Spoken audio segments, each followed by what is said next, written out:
is Diana Sullivan in Austin, Texas. I had a question today on an old YouTube video, the double English rib crochet hat. Could the stitch be done on an LK-150 or an LK-100? In other words, a non-patterning machine, like say the Brother 230. There are a whole lot of these non-patterning machines. Well, I'm going to use just the bed and the carriage, and I am going to show you how to do the stitch. Now this sample was done just like the English rib crochet hat. This sample was done with the ribber. I'm going to demonstrate how to do the stitches, the 2x1 rib and then the 2x1 English rib using just a latch tool. So, for starters, I need to cast on. Now I'm going to refer you to a previous video and not take time in this video to show you how to do knit 2 purl 1 latched ribbing. But I'm going to start my sample with a few rows of that latched ribbing. So I'll do that off camera and then I'll be back. So here, following the technique in that video exactly, and it will be linked in the description, I have made that 2x1 rolled ribbing to start with. This is just a typical ribbing, and I thought it would be a good way to start this particular stitch so that you could see the contrast between ordinary ribbing and the double English rib. Now what I'm going to do is put some weight on, and then I'm going to keep knitting. And I got to think about how many rows of this do I want to do. I think I'll do, I don't know, 24 rows. So I've turned up to tension 6 and 2 clicks, which is just a number I chose.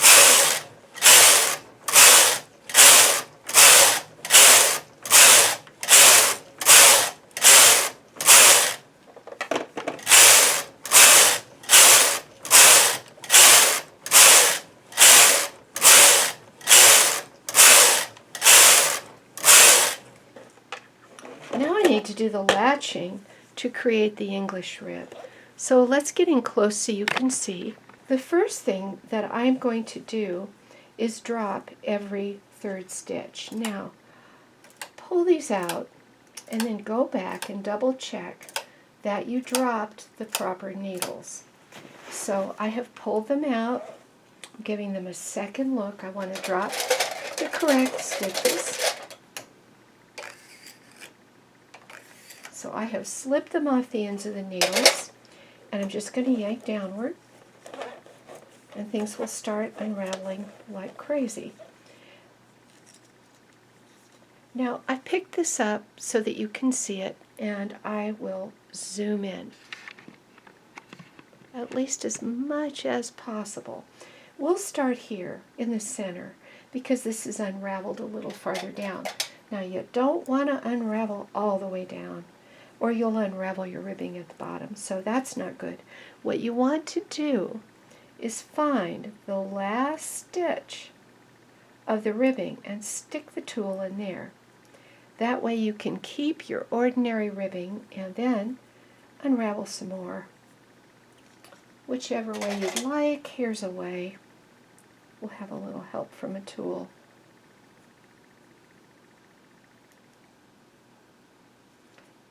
I unravel all the way down until I only have the one loop on the needle.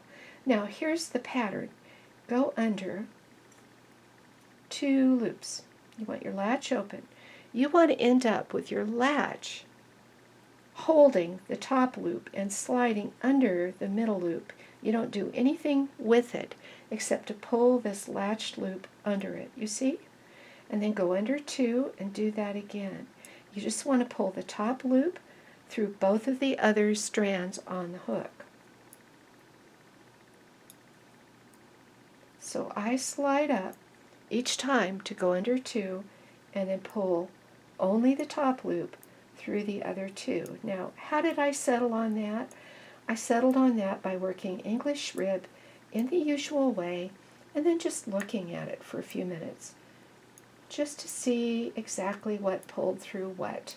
when it did it with the machine. Having gotten to the top, I'm pulling this last loop through the other two strands, and then I turn my tool like this. The loop is below the latch, and I can hook the hook and pull that right on there. So that is my first column of the latched stitch. I want you to be able to see it all. So I've come out just a little bit with my camera, and this is how it'll look. Now let's do the next one. We'll go here. So first thing, I'm finding that last purl stitch and poking my needle in, and then I'm going to unravel these others right on down. Lots of ways to do it. I'll use my finger.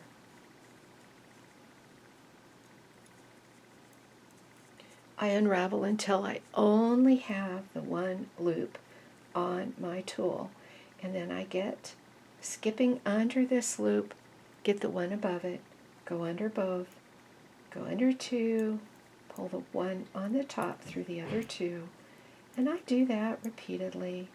And since it's only every other row, it goes quickly. Now, when I am figuring out how to do a stitch manually, the question is always, is it worth it? This is obviously much more time consuming than working with a ribbing attachment. But maybe for you, it's worth the investment of time. It's certainly a beautiful stitch. You can always hang a weight on it, or a couple of claw weights, whatever you've got. Pull this weight a little lower so I can find the next stitch. I want this weight on the very edge. Okay, so the next stitch for me to do is this one. I can see it going from a knit to a purl right there. So I put my tool in it and I do the unraveling again. They'll unravel if you tug this side, they'll unravel if you tug below.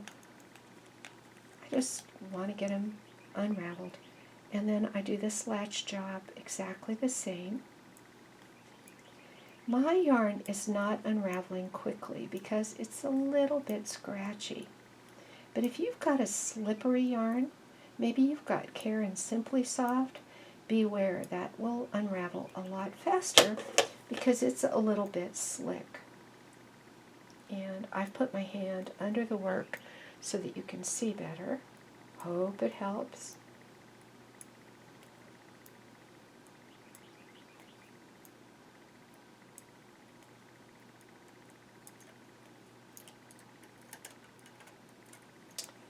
So what I'm going to do right now is I'm going to latch the rest of these, then I'll come back on camera and show you the finished product.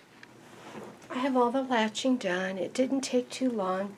Now I merely need to bind off, and I think I will do a loose row and then bind off that way. I have two samples here. The sample on the left was made on the ribber. Let's zoom in and really look at that. This is such a pretty and interesting stitch. Here you see it from the side that is mostly knit stitches. Notice how the bottom cast on looks. Very professional and very stretchy when you do a circular cast on with a ribber.